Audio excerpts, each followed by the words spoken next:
Imana iganiriza Yakobo iramubwira ngo aha hantu uri muri ibi bibazo urimo ngiyewe ndi Imana yawe nzabana nawe kandi ntabwo nzagusiga urubyaro rwawe. Imana imubwira ku rubyaro kandi nta byiringiro byo kubyara uwo munsi yari afite. Iramubwira ngo urubyaro rwawe nzaruha umugisha kandi nzarugwiza, ruzatura iburasirazuba iburengerazuba mu majyepfo no mu majyaruguru.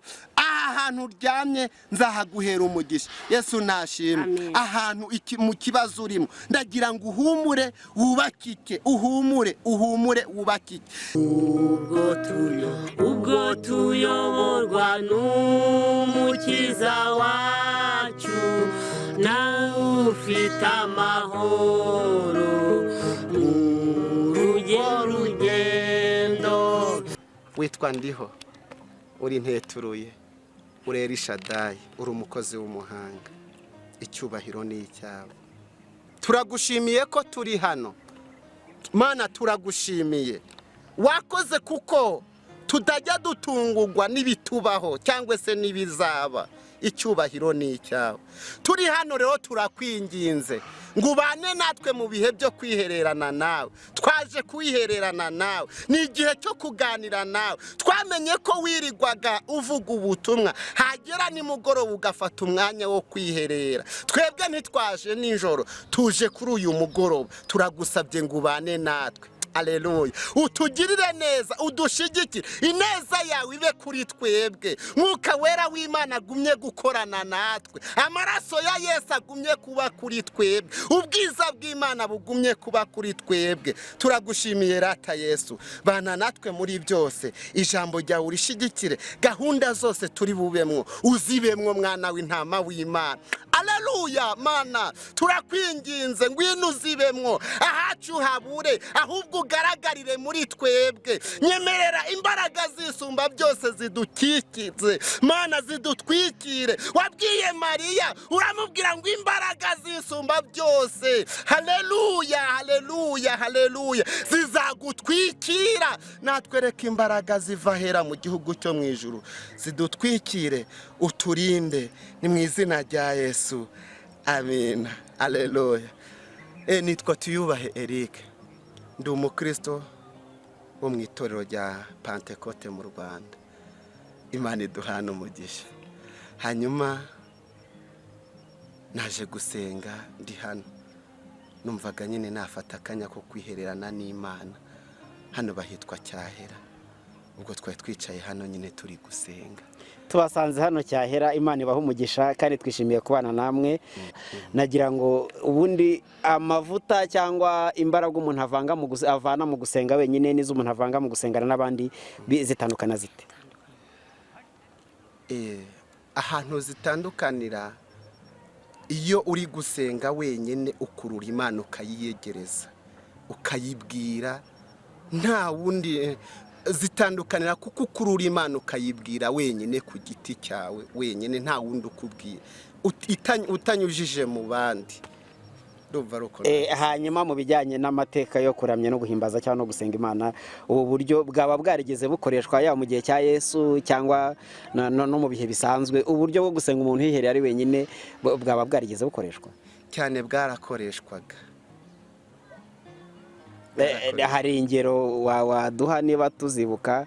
Hari nk'igihe Yesu yari kumwe n'intumwa n'abigishwa, akaza kubayobaho gatoya, yagaruka agasanga bahunikiriye, akavuga ati koko kubana nanjye by'akanya gatoya. Hari ahandi usubije amaso inyuma, hari abandi bantu uzi b'abakurambere bacu bavugwa muri Bibiliya baba barigeze bajya kwiherera, bakava mu bandi ariko bakiherera gato kugira ngo bagire ibyo bakemurana n'Imana yabo. Yego, na Eliya yarabikoze. Na Eliya yajyaga yiherera agafata umwanya wo gusenga. Navuga bajyaga babikora, gusenga wenyine bajyaga babikora. Reka twinjire mu bihe byo gufashwa.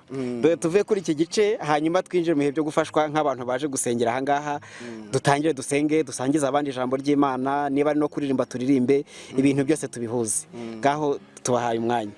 Murakoze cyane. Yego, wisanzure. Yego. wasenga wicaye wasenga uhagaze uko urabyumva ubikora uko ubyumva uko umwuka kuyobora ukora uko nguko urakoze. hanyuma twariho dufashwa n'indirimbo ya 30 ndumva twaririmba indirimbo ya 30 mu gakiza. Yego, ni indirimbo numvaga iri gufasha umutima wanjye. Iravuga ngo ubugingo bwacu ni bugufi cyane, twabugereranya n'ubwato mu mazi, tunyura mu nyanja irimwo umuraba mwinshi, ariko umukiza niwe utuyobora. Ndumva twayiririmba. Yego, Rimba, yego. Ubugingo bwacu ni bugufi cyane, twabugereranya n'ubwato mu mazi, tunyura mu nyanja irimwo amakuba, ariko umukiza ni utuyobora. Ubwo tuyoborwa n'umukiza wacu, nawe ufite amahoro mu rugendo, nta yandi makuba tuzagira ukundi tubanye na Yesu mu bwami bwe. Nta yandi makuba tuzagira ukundi tubanye na Yesu mu bwami bw'ijuru, tunyura mu mbeho umuyaga mwinshi, ijambo ry'Imana ritubera umucyo, ubwoba n'amakuba muri ubwo bwato bizibagirana mu ijuru kwa Yesu.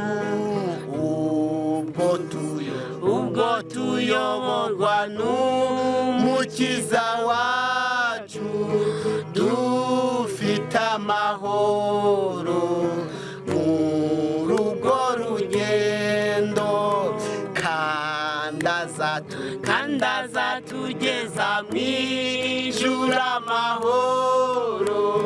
Ntabwo tuzongera kwibuka urugendo,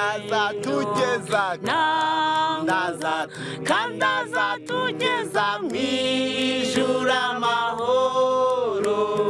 Ntabwo tuzongera kwibuka urugendo, n'uwo muyaga ufite imbaraga, natwe twegereye ku nkombe y'uruzi. Nta muyaga uhari, nta muraba uhari, n'ukuri tuzasohora mu mahoro. Ubwo tuyoborwa n'umukiza wacu, dufite amahoro muri urwo rugendo, kandi azatugeza mu ijuru amahoro. Ntabwo tuzongera kwibuka urugendo, kandi azatugeza mu ijuru amahoro. Ntabwo tuzongera kwibuka urugendo, kandi azatugeza mu ijuru amahoro. Ntabwo ntabwo tuzongera kwibuka urugendo ubwo tuzagera kwa data mu ijuru rwose tuzashira rumukiza Yesu nta yandi makuba tuzagira ukundi tubanye na Yesu mu bwami bwe nta yandi makuba tuzagira ukundi tubanye na Yesu mu bwami bwe nta yandi makuba tuzagira ukundi tubanye na Yesu mu bwami bw'ijuru. Aleluya. Amen. Imana ibaha umugisha. Amen. Tumva aya magambo iyi ndirimbo yari iriho imfasha nta yandi makuba tuzagira ukundi tubanye na Yesu mu bwami bwo mu ijuru. Nibyo byiringiro byacu. Yesu nashimwe. Nibyo byiringiro byacu. Yesu yavuze ijambo rikomeye ngo mu isi tugira amakuba menshi ariko duhumure yanesheje isi. Imana ishimwe. Reka namwe reka tubasomere ijambo ry'Imana. Reka dusomere ijambo ry'Imana ryariho ridufasha namwe mu byumve turibabwire turiganireho mwumve iki Imana yari iriho ivugana natwe. Imana ibaha umugisha. Tugiye gusoma igitabo cy'Itangiriro ibice 28 durahera ku murongo w'10. Muratwihanganira duhere ku murongo w'10 mwumve iki Imana ivugana natwe. Umurongo w'10 haravuze ngo Yakobo ava i Berisheba agenda yerekeje i Harani agera ahantu araharara buracya kuko izuba ryari rirenze yenda ibuye mu mabuye yaho aragisegura ajyamaho arasinzira. 12 arota abona urwego rushinzwe hasi rukagera ku mutwe w'ijuru abamarayika b'Imana barumanukiraho bakaruzamukiraho kandi Uwiteka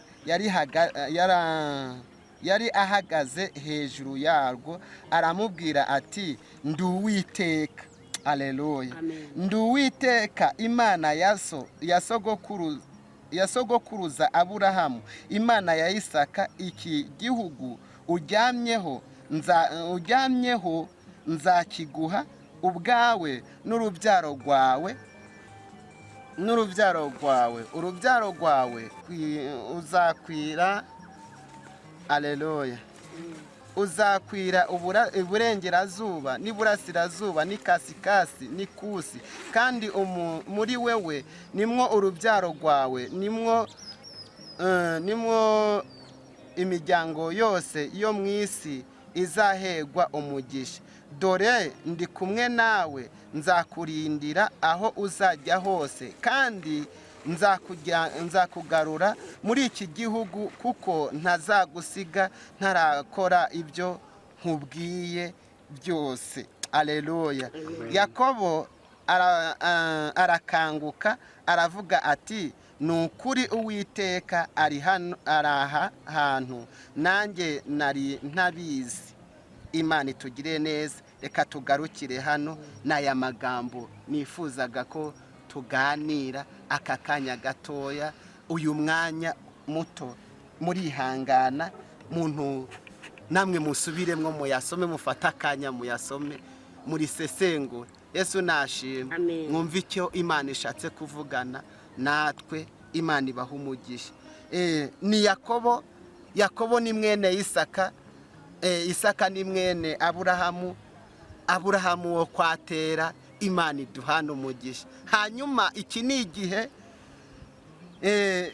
Isaka muramuzi yashatse umugore nawe abyara bimugoye ariko amaze gutwita umugore wamaze gutwita atwita yumva igihe yari atwite nk'ababyeyi yumva muri we hari ikintu kidasanzwe kiri kumvikana mu nda ye, yumva atwite bitandukanye n'abandi babyeyi. Arangije agira umwete wo gusenga. Bibiliya usomye mu bice by'inyuma afata umwanya wo gusenga ngo asobanuze amenye uko bimeze, amenye mu nda y'ikirimo. Afata umwanya wo gusenga, asenze Imana iramubwira ngo muri wewe utwite amahanga abiri. Aleluya. Amen. Gakuru azaba umugaragu wa gato. Hanyuma Imana irindi ijambo ivuganye n'uyu mugore mama wa Yakobo iraririnda. Irangije mama wa Yakobo agiye kubyara abyara abahungu babiri. Umwe yitwaga Yakobo, undi akitwa Esawu. Igihe cyo gutanga umugisha nk'uko byagendaga mu minsi ya kera, umukuru niwe wahabwaga umugisha. Ariko uwo mwanya siko byagenze. Yakobo agerageza uburyo bwose ari bubone umugisha abifashijwemo na nyina, ariko nyina nawe abimufashamo atari impamvu y'icyaha, ahubwo ari impamvu y'icyo azi kuri Yakobo. Yesu nashimwe. Yakobo kubikora suko nyina wa Yakobo kubikora suko yaragambiriye gukora icyaha, ahubwo hari ikintu Imana yari yaravuze kuri Yakobo kera itari yaravuze kuri Esawu, kuko Imana yari yamubwiye ko Gakuru azaba umugaragu wa gatoya. Aravuga ngo rero ukwiriye umugisha, uw'Imana yavuzeho umugisha ni gato. Yesu nashimwe. Hanyuma Isaka ashaje agiye gutanga umugisha, ahamagara Esawu aramubwira nti Esawu, shakira umuhigo uwume hanyuma nguhe umugisha. Rebeka barabyumvise, ahita yibuka icyo Imana yavuganye nawe agitwita aba bana. Ahita abwira Yakobo aramubwira nti Yakobo rero ihute vuba ujye mu mukumbi, Isa agiye gutanga umugisha, utekere so inyama nziza, uzana ari we uhabwa umugisha. Ariko Yakobo Bibiliya ntitubwira yuko mama wa Yakobo yasobanuriye Yakobo impamvu zabyo. Ntabwo Bibiliya ibivuga. Imana itugirire neza. Yesu nashimwe. Ntabwo Bibiliya ibivuga, ariko Yakobo yakoze uko nyina amubwiye, aragenda azana ihene, arazibaga, araziteka, ibintu bigenda neza, ashira asamuha umugisha. Esawu ahageze asanga umugisha wamaze gutangwa. Esawu arahita arabimenya ko Yakobo amuriganije umugisha, ahita yegura inkota rero yo kumuhiga. Yesu nashimwe. Hanyuma nyina ahita aramubwira nti rero haguruka vuba vuba uhungire kwa Labani, ugende uhunge, ngewe uhunge.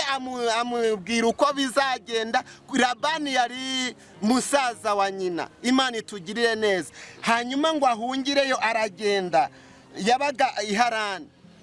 Imana idufashe. Aramubwira nti genda i Harani abariho uhungira. Ageze mu nzira na wa mubabaro wose w'ubupfubyi na kwa kundi kose, hageze mu nzira agera ahantu hitwa Iruzi. Arangije afata ibuye araryama, yananiwe nimugoroba. Bibiliya itubwiye ko bwari bwije habaye nimugoroba. Afata ibuye araryama, aragisegura, ariko yumva aryamye nk'uko abandi bose baryama, ariko ntiyamenya ko Imana yamusanze aho hantu. Arangije yiseguye ibuye, Imana iramuhamagara. Abona abanza kugira iyerekwa, abona urwego ruzamuye rugera mu ijuru. Yitegereje neza, abona ku mutwe wa rwa rwego hari Imana. Abona abamarayika bamanuka, abandi bazamuka.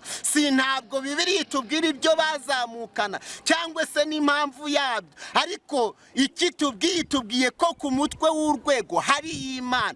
Yesu nashimwe. Ku mutwe w'ikintu cyose ubona, ku mutwe w'ikintu cyose ubona, ku iherezo ry'ibintu byose hari Imana. Yesu nashimwe. Nababwiye nti mbese Imana ni inyuguti ibanza ikaba Imana ikaba inyuguti iheruka. Imana itugirire neza.